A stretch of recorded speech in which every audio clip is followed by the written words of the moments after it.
या संदर्भात अधिक प्रतिक्रिया जाणून घेऊयात। भाजपचे नेते प्रवीण दरेकर आपल्यासोबत फोन लाईनवरून जोडले जात आहेत। प्रवीणजी, आपण पाहतो डोंबिवलीमध्ये ही दुसरी घटना आहे, एमआयडीसी कंपनीला आग लागली आहे, तुमची पहिली प्रतिक्रिया?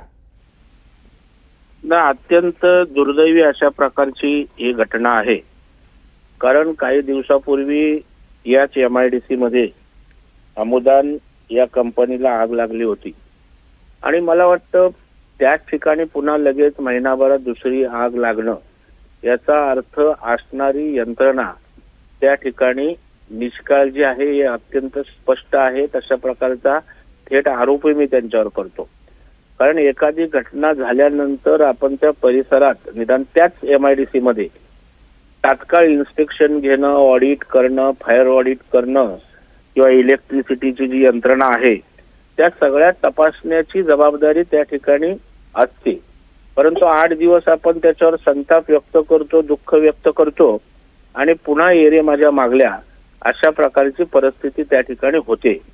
मला वाटतं निदान या झालेल्या घटनेतनं तरी संबंधित यंत्रणांनी अत्यंत गांभीर्यानं घेऊन केवळ हीच एमआयडीसी नाही, अशा कितीतरी या राज्यातल्या केमिकल कंपन्या ज्या ज्या एमआयडीसी आहेत त्यांच्या पोटामध्ये अशाच प्रकारचा भूकंप दडलेला आहे। या सगळ्या गोष्टीचं युद्ध पातळीवर एक यंत्रणा उभी करून या घटना होणार नाहीत याची पहिली काळजी घेण्याची आवश्यकता आहे। कारण आपलं दुर्लक्ष होतंय, आपण तात्पुरतं त्या ठिकाणी संवेदना व्यक्त करतो आणि उपाययोजना करत नाही, कडक असणाऱ्या कायद्यांची अंमलबजावणी करत नाही। वेगवेगळ्या प्रकारच्या लक्षात घे की सगळ्या यंत्रणा आहेत, तपासणी यंत्रणा, इन्स्पेक्शन होत असतं, इन्स्पेक्टर असतो, त्या ठिकाणच्या फायरच्या परवानग्या वेगवेगळ्या प्रकारच्या त्यांचं इन्स्पेक्शन रेग्युलर असतं, विविध विषयातलं ऑडिट असतं। मग वर्षावर्षांनी ह्या गोष्टी जर होत असतील तर पुन्हा हे प्रकार घडतात कसे? याचा अर्थ एकतर त्या ठिकाणचं असणारे व्यवस्थापन, मालक आणि अधिकाऱ्यांचा साठालोटा असून नाही तपासणी झाली, तपासणी दाखवली असंच बऱ्याचदा होतं। यातल्या ज्युनियननेस ज्या वेळेला येईल त्यावेळेला मला वाटतं अशा घटना होणार नाहीत। कारण लोकांच्या जीविताशी संबंधित हा विषय आहे, त्यामुळे प्राधान्याचा विषय हा केला पाहिजे। कारण काम करत असताना, सरकार चालवत असताना किंवा यंत्रणा म्हणून प्राधान्याचे विषय त्या ठिकाणी ठरवले पाहिजेत आणि जे अशा प्रकारचे आपत्तीजनक विषय आहेत त्यांना प्राधान्यानं घेऊन तिथे आपत्ती पुन्हा येणार नाही याची काळजी संबंधित यंत्रणांनी घेण्याची अत्यंत आवश्यकता आहे।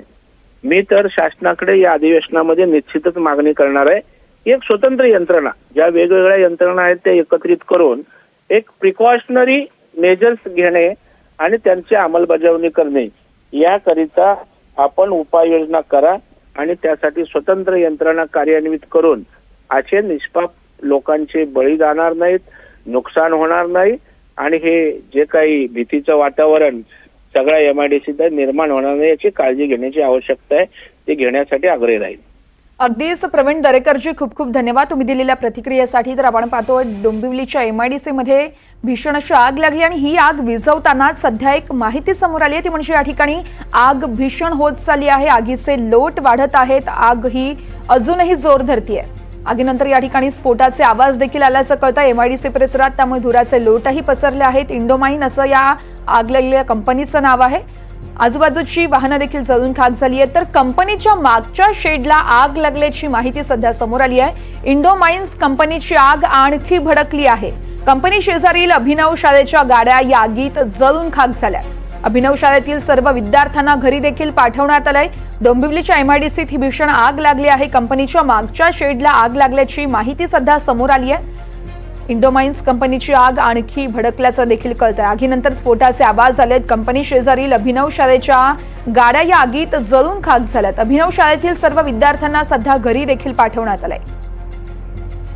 कंपनीच्या मागे जे शेड होतं त्या शेडला आग लागल्याची माहिती सध्या समोर आली आहे। इंडोमाइन्स कंपनीची आग आणखी भडकल्याचं देखील कळतंय। एमआयडीसी फेज 2 मध्ये एका कंपनीला भीषण आग लागली आहे। सध्या घटनास्थळी 10 ते 12 अग्निशमन दलाच्या गाड्यांकडून आगीवरती नियंत्रण मिळवण्याचे शर्थीचे प्रयत्न हे केले जात आहेत। कंपनीच्या मागच्या शेडला आग लागल्याचं कळतंय।